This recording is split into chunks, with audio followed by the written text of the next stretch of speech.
மூன்றாம் நாள் திருப்புகழ், திருத்தணி திருப்புகழ் பார்க்கலாம் வாங்க. அருணகிரிநாதர் அனைத்து நோய்கள் குணமாக இந்த திருப்புகழை பாடலாம். இதோட சிறப்பு அனைத்து நோய்களிலிருந்து குணமாக.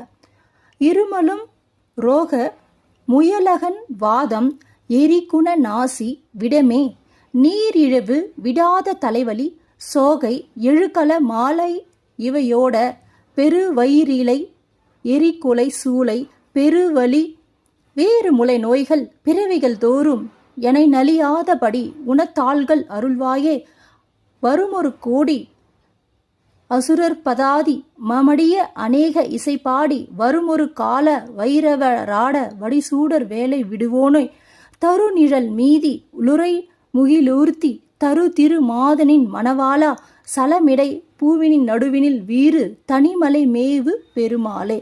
இதோட விளக்கம், இதோட கருத்து என்னன்னு பார்க்கும்போது, இருமல் என்ற நோய், முயலகன் என்ற வலிப்பு நோய், வாத நோய், எரியும் குணமுள்ள மூக்கு நோய், விஷ நோய்கள், நீரிழிவு நோய், நீங்காத தலைவலி, இரத்த சோகை, கழுத்தை சுற்றி உண்டாக்கும் மாலை போன்ற புண் இவற்றின் மகோதர நோய், நுரையீரலில் கோழை நோய், நெஞ்செரியும் நோய், தீராத வயிற்றுவலி ஆகிய பெருவலியுடன் கூடிய பிற நோய்கள் ஒவ்வொரு பிரிவிலும் என்னை பிடிக்காதபடி உன்னுடைய திருவடிகள் தந்தருள்வாயாக.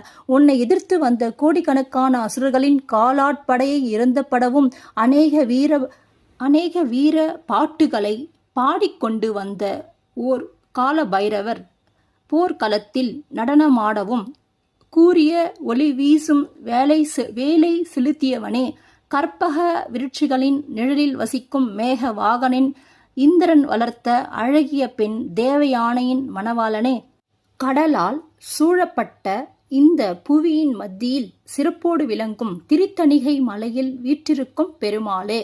இதோட விளக்கம், நமக்கு நோய்களிலிருந்து விடுபட, ரோகங்களிலிருந்து விடுபட நாம் இந்த திருப்புகழை பாடினால் நிச்சயமாக முருகப்பெருமான் அருள்வார். ஓம் சரவண